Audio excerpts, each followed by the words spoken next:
Well, good morning, tubers. A little Sunday morning Broncos versus Steelers vape time video with Tim. Um, I may end up having to work today and have to listen to the game on the radio because one of my coworkers might call in sick. So I'm kind of bummed out about that. I was thinking about going up to one of these sports bars. I keep threatening to do that. I went up to Buffalo Wild Wings a couple weeks ago and wandered in there for a minute, and there was too much noise and confusion for me to want to have to stand around and fight with. There wasn't any place to sit, so I ended up listening to that one on the radio. And I probably was going to do the same thing here in the van, but since I'm going to potentially be at work, I'll probably be listening to it at work. You know, this is Bronco country, so I got to keep track of all that. Well, let's see what we have to talk about this morning. Well, I got a new tank. Well, actually, it's not a new tank. It's the same tank that I got when I was in Memphis right before I left, but I've broken the glass, and this is the replacement. They've got now a filigreed steel cover over the glass, so maybe I won't break that. When I got lucky, I had replaced the glass, or tried to replace the glass on the tank. I paid $8, and then it didn't fit. And of course, I didn't get a receipt, or didn't sign up for the frequent buyers club or any of that kind of mess. But I took it back, and they swapped it out for this tank. It only cost me a couple dollars difference. Like to appreciate, throw out a good bit of goodwill to Colorado Vapes on Highway 287 in Fort Collins for that. They certainly didn't have to. They were under no obligation to swap out the equipment. I was kind of well, I mean, they're in a way they had no legal obligation. Now, morally, I had told the kid at the time that I bought the tank, exactly what atomizer it was supposed to fit on. He assured me it was the right one and all that. I could have went out in the van, got the thing, but I took his word for it, and I didn't check it until later. So, kind of a comedy of errors, but it was taken care of, and I've actually got coffee in this. It's a coffee flavored vape. Well, let's see. A lot of things to cover today. Well, let's see. Let's cover my trolls and detractors. Apparently, I'm not pretty enough for this. I don't know. My teeth are too yellow. My ears are too big. Hell, I don't know. I mean, we all can't be Tony Mullins, okay? I mean, and we all can't have link night sex appeal. So I'm just stuck with what it is. And if you don't like it, watch the videos, see if I give a rat's ass. Speaking of rat's ass, there's that whole troll army out there now, and of course they're energized because there's a new forum, the Do-It-Yourself World.sucks, that's trying to upend his bride grifting and God knows what kind of other cons and scams that he's got going on. I mean, the levels of deception with Troy Reed are 15 feet deep. And I would encourage you to go over to the DIY. Well, no, it's the Do-It-Yourself World.sucks forum and get the backstory on this guy, because it's about time he gets his comeuppance. I mean, he hasn't done anything on the off-grid community. He hasn't given out any kind of educational. If there's any education to be found in Troy Reed's videos, it's don't be a dumbass. But I don't think that's what he was going for. And so, we're all just tired of him. Basically just grifting, making honest e-beggars like myself look bad. Now, I'm not currently fundraising. The fundraising I did in the past was emergency fundraising, and I got a little bit of money from a few of you, and I appreciate that. Some of you I got a little bit more, but I guarantee you that all the money that I generated in the entire year was less than $1,000, and it was all applied towards getting me to where I am right now, which is what I told you I was going to do with the money. Now, I don't have a problem with people asking for money and doing with it what they said. And to that end, that's where Nomadic Fanatic went off the rails a couple years ago when he tried to have a fundraising for a solar project. And he got way more money than he wanted or he needed. And he bought a little, portable solar panel, and he spent the rest of the money getting his van or RV redone or whatever, gas for his trip. That set some people off. I can understand that. Now with Troy, what has he ever done?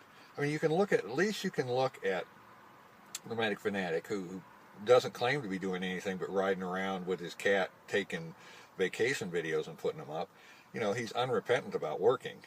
And if he can make enough from people who want to, fund a 30-year-old healthy guy to ride around with his cat and take vacation videos. That's his thing. It's a whole different game when you get to where Troy Reed is. When you're asking for money to have a Philippine bride sent over, you're asking money for, buy me a mattress. I mean, come on. What? And, this is after years of getting donations of solar equipment, wind generators, and never being able to run a proper off-grid electric in 3 years. I plan to do some electrics in the van here. Probably a panel or two, a battery or two, a controller, maybe so I can watch TV. And it'll happen. And I'm going to fund that out of the money I make. I mean, if you guys are welcome, you can find my PayPal link. I'm not going to repost it right now. I will do some more fundraising, but it won't be for little.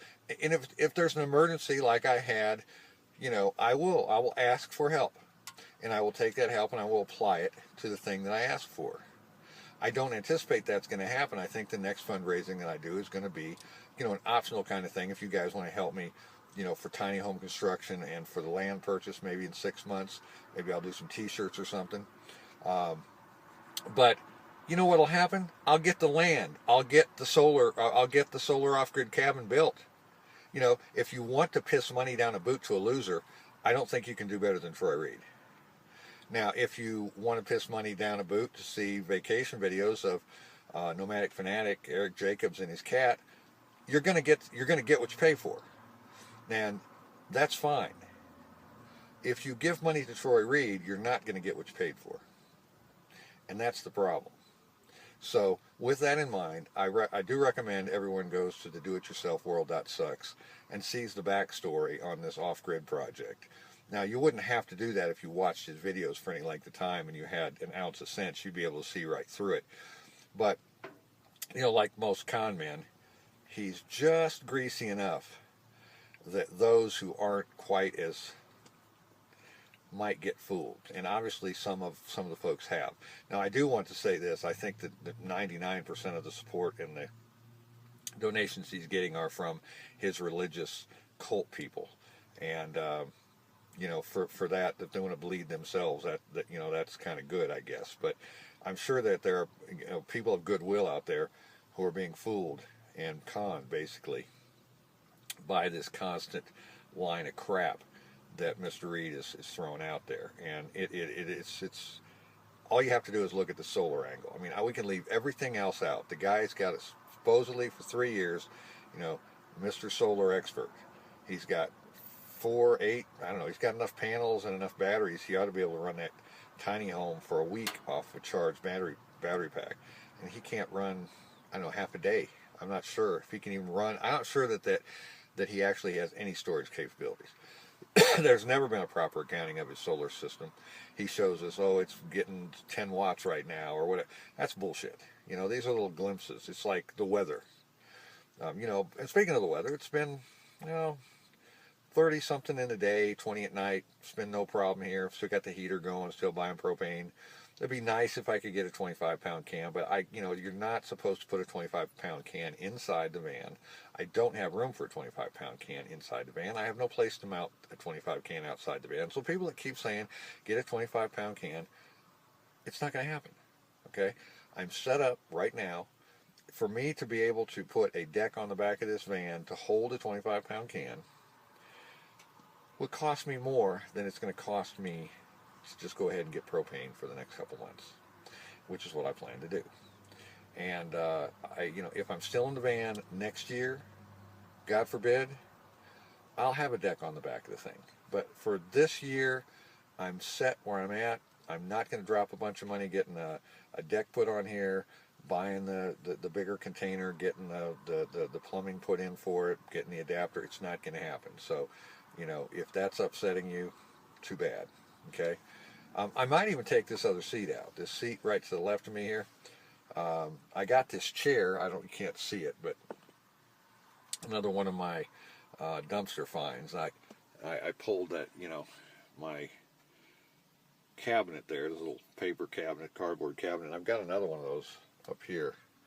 I don't know exactly where I'm going to find room to install that, but it's been too cold for me to mess with getting in and out of the van and moving everything around. But I'm still working on that. Also some curtains I think I'm going to put up between the front and the back. Maybe do a little better on the windows than just the cardboard. I just put cardboard up on the windows. And I might get that to where, you know, it's a little more insulative. But, you know, these are all just minor things. And right now I'm just, you know, trying to glide through here, make as much money as I can, stick it in my pocket.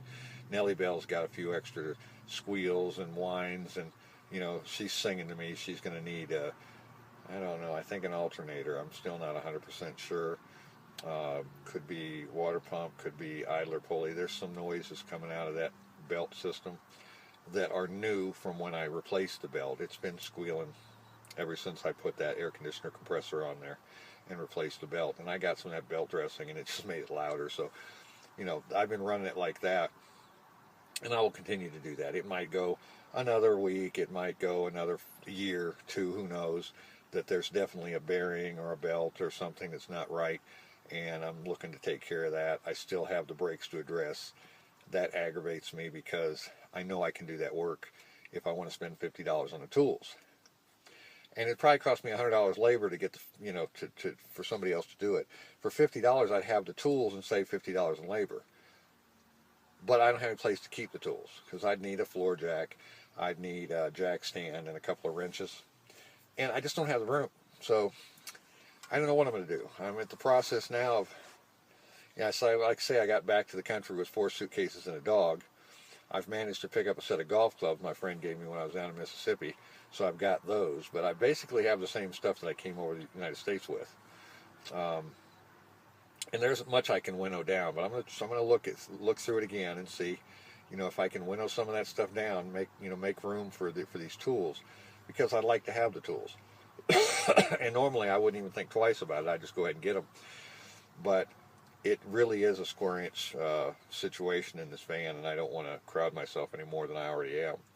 So, but, you know, overall, things have been great. I mean, the weather could have been a lot worse than it is. I suppose it could still get bad. We were talking about that earlier. But unless it gets down to where the high is, say, less than 15 for a week, I don't think I'm going to have any problems. I've had a week where the highs were, you know, below 30, and the lows were in the single digits, and I've survived that. So I don't anticipate, and in this coming week, we're, you know, highs in the 30s, lows in the 20s, high teens. This is not a problem. So it looks like I'm going to be able to swing through this winter. What I got, maybe 2 months to go. I mean, it's January 15th now, January 16th. I don't know. I'm halfway through January. I mean, who would have thunk? But basically, I couldn't be happier about the situation. It was a huge risk for me to take to jump over here, and at this time of year, and I took it, and it turned out to be a good gamble. I don't think anybody thought it would be, but you know, if I would have taken everybody else's opinion, I'd still be in the South, you know, sucking hind tits. So you know, you got to do what you got to do. But you know, I had a great day yesterday. I plan on having a great day today, and I'm going to have a great day tomorrow. I'm out for now.